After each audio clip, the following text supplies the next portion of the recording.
Julia, and good afternoon, good morning, everybody, wherever you're joining from. Most of you will be joining from the Philippines. And welcome to today's webinar.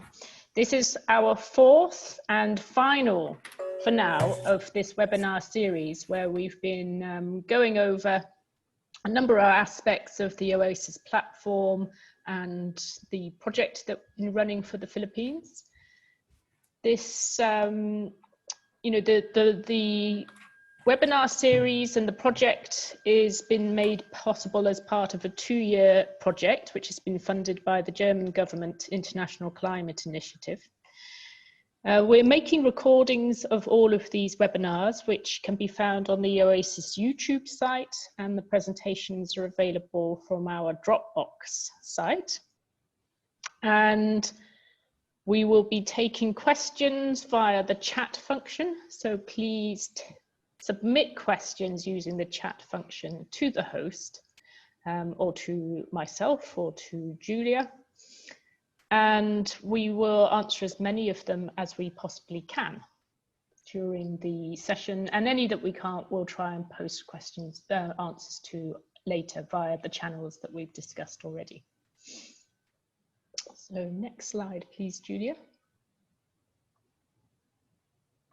So we've been running this webinar series. If you've missed any of them, here's a recap of what we've gone over already. As I say, these presentations have been recorded and are all available. Firstly, we talked about the fundamentals of CAT modeling and exposure data. That's how you get exposure data in to run the models, how you run models on Oasis and use the outputs. In the third webinar, last month, we covered the Oasis architecture, the model development toolkit. That webinar was really aimed at technical model developers and people who will actually be responsible for installing and running Oasis. And today, we're going to focus on the flood model itself. So the main point of the project that we've been working on is to develop a countrywide flood model for the Philippines for inland flooding, covering all sources of floods. Then this is going to be released towards the end of this year, towards the end of 2020. And I will be joined for this presentation. In fact, Katrisk will be making most of this presentation by Stefan Eppert, who's the Managing Director of Katrisk, who is responsible for developing this flood model and working with multiple partners in the Philippines to bring in data and calibration data sets to make sure that the model really represents the Philippine conditions. Katrisk is a catastrophe modeling company founded in 2012. They specialize in global flood and climate models, and they've got expertise in working in many countries around the world.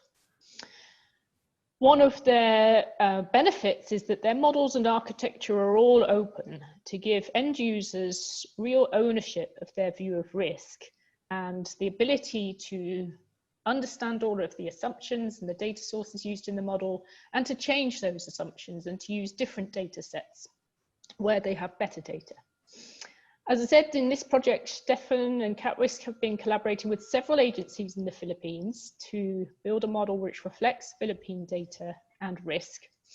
And the model that's being produced and will be released on the Oasis platform towards the end of this year can also be updated and maintained in the future by agencies, by scientists, by end users in the country itself. Stefan himself has over 14 years experience in state-of-the-art flood model development, working with world's leading organizations in both the public and private sector. And before that, he has a master's in hydrology. And could we have the next slide?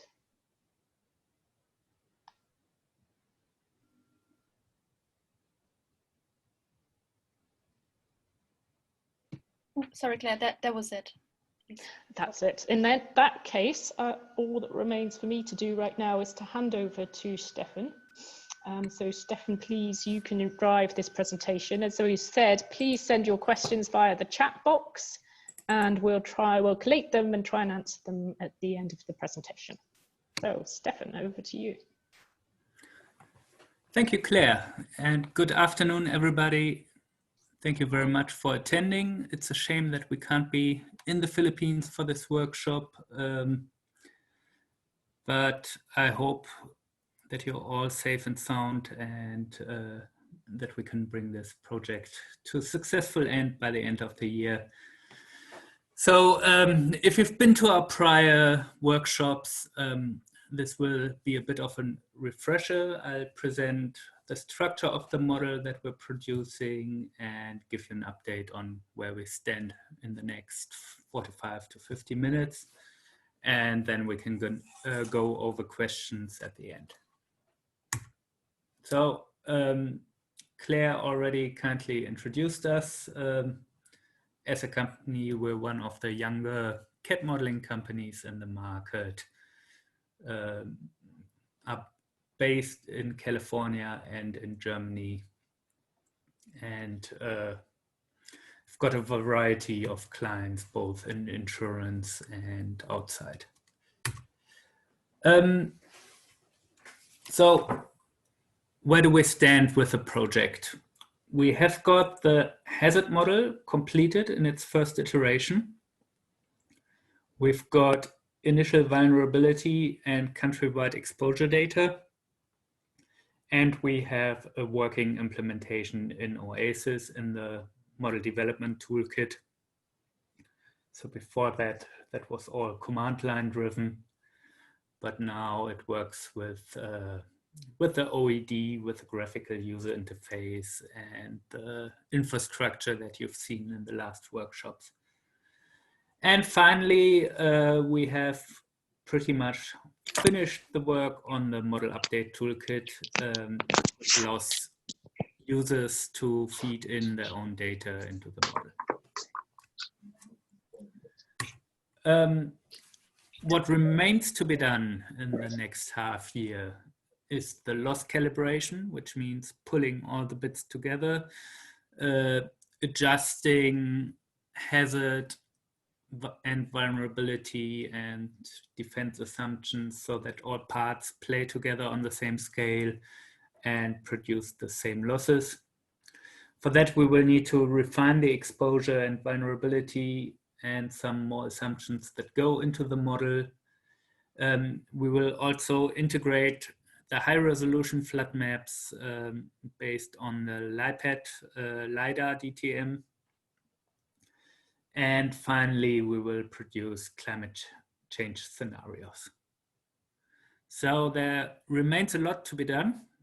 And for all those steps, we are happy to receive feedback and data from your organizations if you are able to share to make this model as high quality and usable as possible. So I will start by giving you an overview of the hazard model, then talk about the software that we have developed for this project, and then the last two pieces are the losses and the climate change, where there's not that much work yet to be shown, but maybe the discussion that we'll have after this can focus on these 2 points and how we will go forward there. Okay, the hazard model structure. I've shown this slide before, but it's probably a good reminder. We start with modeling the global sea surface temperature anomalies monthly. Then on top of those, we model tropical cyclones with their tracks, wind fields, and precipitation fields, as well as precipitation from frontal and convective systems. And then both sources of precipitation are fed into the hydrological model, which calculates the fraction of rainfall that evaporates, the fraction that enters the soil, and the fraction that becomes runoff and causes flooding. And then we've got a river routing component, which routes the water down the river network, and the inundation models, which calculate the affected areas. And the goal of all this is to have an event set of 10,000 years of unobserved but realistic weather, which would give us 10,000 realizations of the next year. And then we can count how often do we exceed a certain loss, and say if it's in 10 out of 10,000 years, then there's a 0.1% annual probability of exceeding a certain loss in the next year. So we're not trying to predict weather, we're not trying to replicate the current weather, but come up with something new that could happen. Our weather should at the same time capture the statistics of observed weather, especially the intensity distribution of rainfall, which is the stochastic driver to our flood modeling chain, and then causes the flood losses in the end. At the same time as hitting the local intensity, we want to have the right spatial correlation, the right temporal development, and so on. So we start with a global sea surface temperature anomaly model. That means we predict on a monthly basis for the 10,000 years that we model the deviation of local sea surface temperatures from the mean state that is expected in that month, the climatology. And that is a predictor of rainfall patterns and of tropical cyclone activity. What is well known is the El Nino-La Nina phenomenon, also called ENSO for El Nino and Southern Oscillation. That is like an integrative descriptor of certain patterns of sea surface temperature anomaly distributions.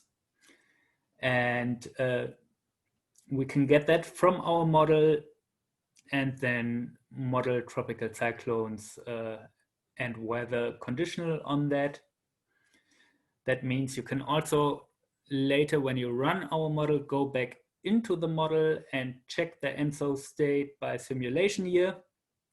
You can filter, so if you know you've got a El Nino year this year, there's some persistence, which means that state typically stays active for, say, 3 months or season. You can go into our event set and check how does this state now affect my losses. And I don't have a plot for the Philippines yet, but for the US model that we have, which uses a similar technology, we can show that in El Nino years, hurricane losses are significantly lower, whereas in La Nina years, you expect higher losses and more storms. And you may even be able to use that in your business decisions, either in your planning for that year or in reinsurance purchases and the like. Also, it may be possible that we can link climate change signals to that later. So yeah, we start with the sea surface temperatures and then simulate tropical cyclones on top. The way the tropical cyclone model works is that we've got a statistical random process which starts tropical cyclones in the Western Pacific at the eastern border of this map that you see here. And then it's sort of a random walk where the track curves along the basin based on the statistics of observed storms. We also model central pressure, forward wind speed, radius to maximum wind, and other descriptors. And that gives us some 50,000 years of simulated tracks based on different ENSO states. And tracks are nice, but of course they should also reflect the statistics of the observed storms. For that, we use a technique which is called gates, which means you have gates or segments along the coastline. One on the eastern border, the purple one, and then a set of gates along the mainland. And we can count how often these are crossed by storms of various intensities. So category 0 to 5. We can check, does that distribution match up with the observed distribution? And what you see here on the right, we can also plot for each gate the velocities or wind speeds of passing storms and compare that to observations and see if the distributions are within the uncertainty. So this is a plot showing two plots showing the frequency distribution of simulated storms versus observed. Observed are the blue triangles. Simulated are the yellow, orange, and red lines, which the red is showing the model mean, and then the yellow lines show the span of the model distribution by year. So if we put the 10,000 years, then we can calculate the quantiles, how many years have got, say, up to 40 storms in the Philippines, how many have got up to 20, and see does that cover the range of observed storms. So on the left side, we've got everything above Cat 0, and on the right side plot, it's only the more intense storms.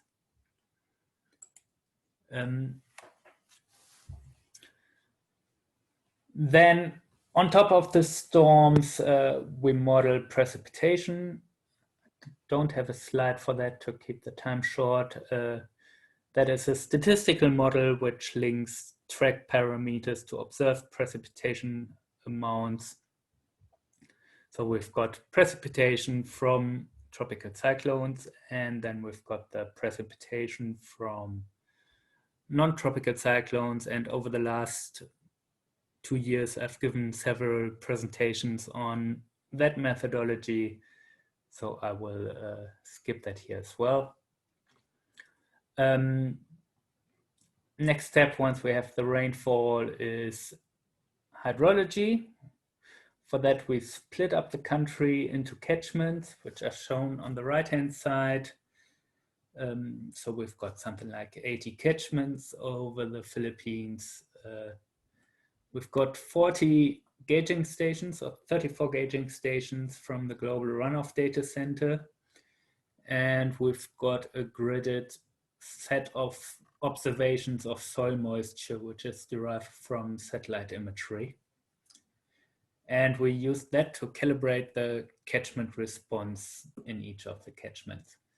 So that means we run the same model everywhere, but have got some parameters to describe the local behavior of each catchment and adjust these parameters for each catchment separately. And we do that by taking observed precipitation from the last 30, 40 years, running that through the model and comparing that to observed stream flow. And then we change the parameters and rerun, and change the parameters and rerun.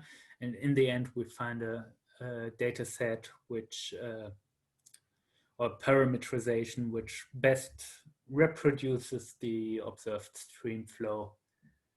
And for that, we use genetic algorithms, which is a machine learning technique to alter the parameters in a clever way, so that even though you have a lot of parameters to guess, you converge relatively quickly. Then the next step is the inundation modeling. There we have two modes of flooding. One is the fluvial flooding from a river where you have upstream inflow, and that gets routed down a channel network. And the other is the pluvial pattern where rain falls onto an area on every part of that area and then flows down the terrain. And with the intense precipitation that you get from tropical cyclones in your country and the relatively short rivers, the pluvial flooding really is the more important one. So the rainfall-driven flooding, even though the rivers, of course, also respond and cause local inundation.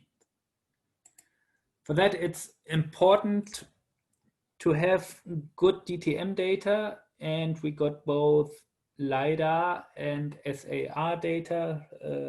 SAR is a radar technology on 10 meters. It's not yet complete for the whole country, but we do have quite a good coverage by now, and especially the LIDAR gives really good results. So currently we still have SRTM flood maps in our model, but we are working on replacing that with LIDAR maps.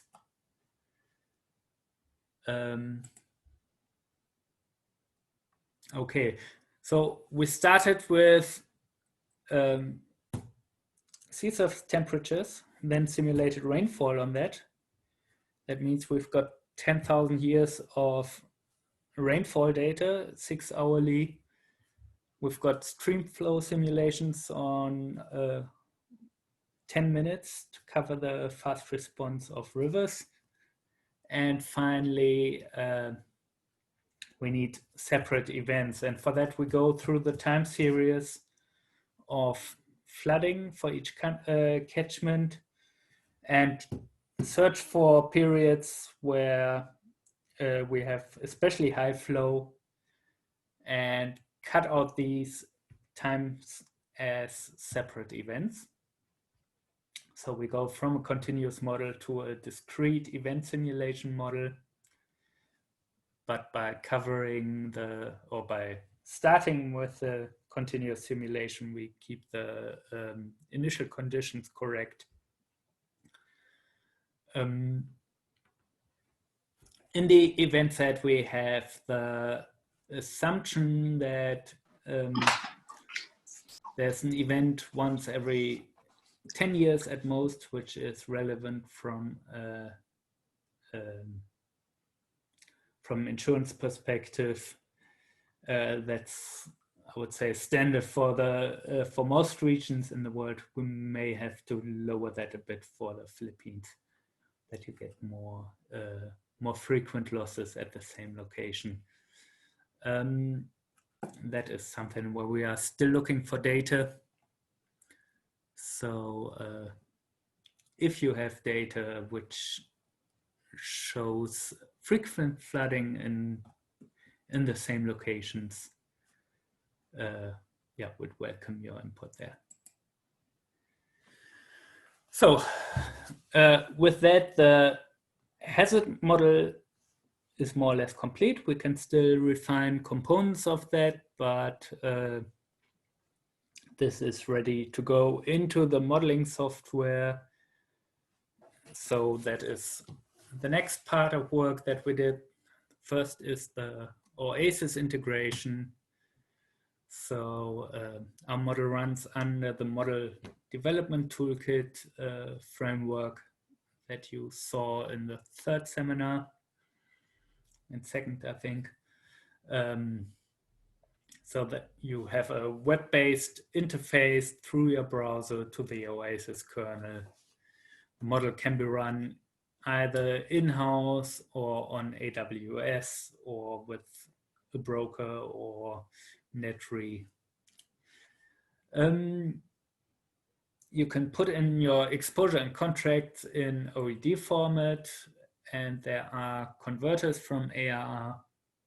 And as I understood, you just had a seminar on this, so probably you are already experts on that. And so far, our tests have shown really good runtimes in the model, even for large portfolios of several million locations. So we are quite happy with that. Few slides of the user interface in case you didn't attend the last workshop. So you log in with your browser, then you choose the portfolio to run, choose the model to run, and after all the runs are done, you get summary statistics, you get an EP curve. So this is for a small test portfolio with only 1,000 locations. But as I said, we ran portfolios with up to several million locations. And the software is stable and easy to work with. The other part of the project, which is really groundbreaking in our industry, is the Model Update Toolkit, which is software which we specifically developed for the Philippines project, which allows you to rewrite the modeling files that go into OASIS. And that means you can change the footprints of events. You can put in local flood defense assumptions. You can put in your own flood maps. You can change the vulnerability curves. You can do a lot of things if you have data that you feel aren't accurately captured in the model, or if after the end of the project physical environments change. Say there's a big construction of river defenses, or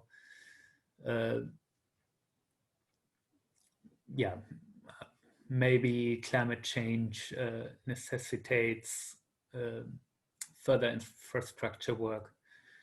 So yeah, this really gives you an ownership of the model that commercial customers of CAD modeling software do not have at this moment. And the other capability that it gives you, which you also typically don't have in commercial models, is the ability to plot events, look at the flood patterns that you get, overlay your exposure, and use the whole thing as a simple GIS to understand what drives your losses. Okay, so the Model Update Toolkit takes a bunch of inputs and then writes the OASIS files that the loss modeling software needs to create losses. So there's a set of maybe 8 to 10 files that we need to generate in a specific format, and the software translates the inputs into that. And the inputs are a shapefile for the catchments, an event table which gives you the catchment and the return period with which it is flooded by each event. And that is something that we provide for the base model, and something that you probably will not change. So the structure of the physical events will change, stay the same, but then you can change the local behavior of those events. So you can change flood maps. For example, what we will do now using this software is replace the 90-meter flood maps that you see on the right here based on SRTM with high-resolution LIDAR maps that I showed a few slides earlier. So we can simply put in a separate GeoTIFF raster file with better better flood maps and recreate the model. We can change the local defense assumptions. So that means the standard of protection or the estimated frequency that one area gets flooded. This is expressed as a return period, and then you can either have a probabilistic or stochastic behavior, which means there's some uncertainty around the values, or a deterministic failure. And these are things you can change. You can change the vulnerabilities. You can also look at the vulnerabilities, which is something not every software allows you to. Yeah, then you feed in all that data and generate a footprint file that will probably take a few hours, and then you can feed that into the OASIS installation. So this is not work that you will do every day, but it's useful to have the capabilities. Something that you may want to do every day if you're not a heavy GIS user yourself is using the plotting capabilities of the Model Update Toolkit. So you can upload exposures. This is the the IED that we use for calibration. So the red dots are all exposure locations. We get the outlines from OpenStreetMap, and then there's some base map, which is underlined. And you see at the bottom, there's a table. This is cropped now, but you can sort your exposure by either location or by a total insured value, and then zoom to those locations. So it's easy to investigate the exposure that you're running.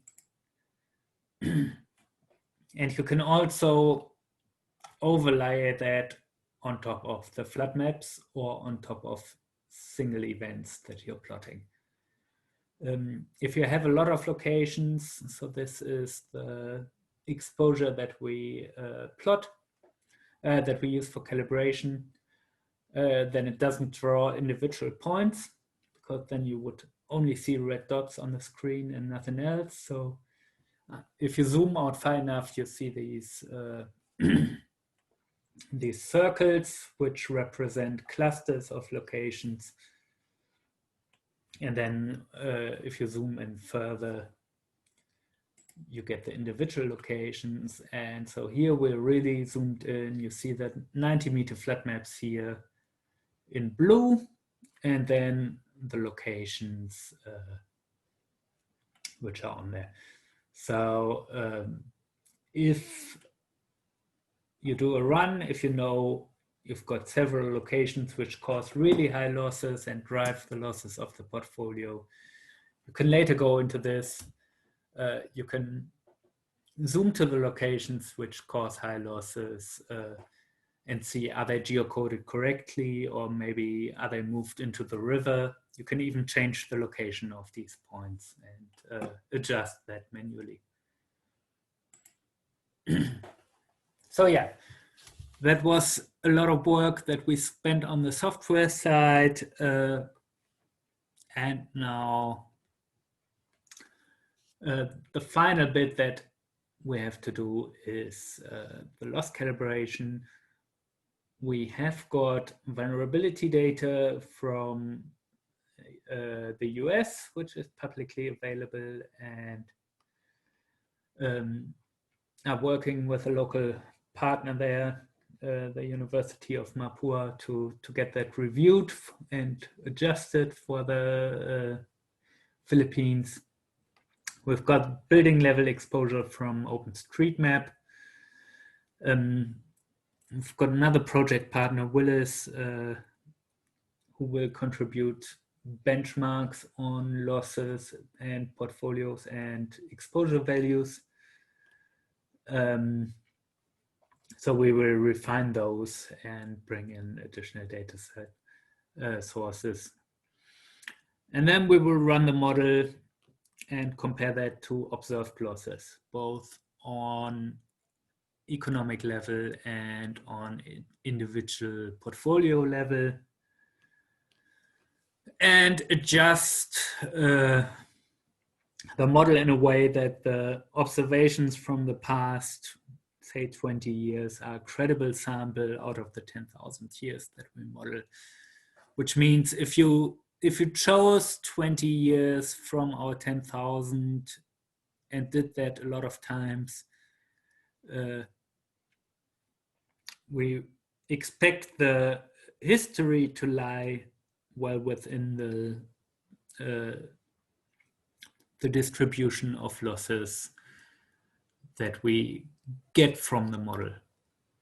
So if, say, if we've got 10,000 years and we randomly pick 20 each time, then that gives us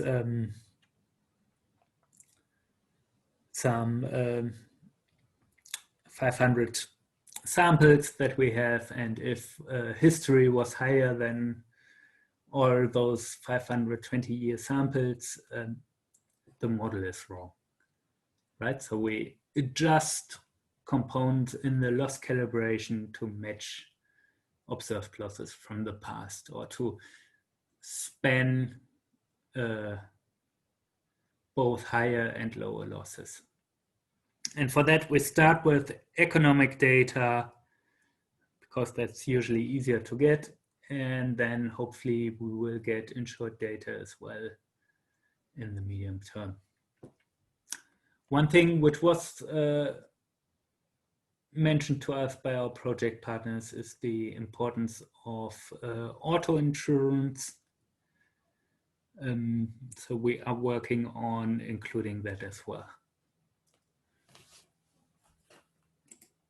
Okay. So yeah, we have half a year left. If you still have data you would be able to share, and where you think that would make the model more useful for yourself, ideally we would get them in the next 2 months, 2 months to 3 months, well, 2 months ideally. Especially we are looking for data on occurred losses, number of buildings affected, loss frequency, and flood defenses, but also general portfolio statistics like average sum insured, and yeah, the distribution of residential versus commercial and the like. The last thing to touch on is climate change, where we plan to generate a second event set under changing climate, and that is still to be determined what the most interesting time period would be for that. So whether we rather want to go farther into the future where changes are more dramatic, or closer to now, which yeah, is just short time and therefore maybe more relevant. That is something where we would like your input as well. Do you have specific needs for specific time periods? Please let us know. And then we are looking for the Geoforschungszentrum in Potsdam to provide event statistics from GCM runs, so that's global circulation models or climate models, which simulate the changing climate, and then we may get output like there will be more Cat 3 to Cat 5 tropical cyclones. Precipitation will get more intense under warming climate. Maybe also tracks will change to some degree. And we will remap those as far as possible, and yeah, perturb our event set to get more or to reflect a changing climate. So that is my overview of where we stand at the moment. I'd like to thank you for your attention and welcome any questions. Thank you, Stefan. Thank you very much. We'll just wait and see if any questions come in. In the meantime, I'd just like to confirm a few points about timelines. So as Stefan said, to recap, the full model has now been completed in terms of the event set, the first version of vulnerability exposure, and so on. And that's being brought together right now within the Oasis platform. Of course, having the sort of input that he described, we have a phase now where we can calibrate the model, calibrate that to data sets or expectations, feedback, and we can also change parameters, assumptions, and so on, depending on feedback of end user needs. And then towards the end of this year, then that final calibrated version of the model will be made available locally in the Philippines, and you yourself will be able to run the model and use the model update kit has been described here in the presentation. We'll do some more training webinars and sessions then before the end of December, so that everybody's familiar with how you actually import data, use the model, and make these changes that have been described today for future use. And then it will be made available for use from next year onwards. So have we had any? Looks like we've not had any questions come in about the model. So I think that means, Stefan, that was a very good and clear presentation. Yeah, let's hope so. Yeah. Otherwise, if questions pop up later, we can always answer to emails. So feel free to reach out to us, either through Claire or directly to us. Yeah. Yeah, absolutely. You can email us, you can email the Oasis support, info@Oasis LMF. All the information is on the Oasis website, or contact anybody directly from Oasis or from the NatRe partners in the Philippines, Marian and her team.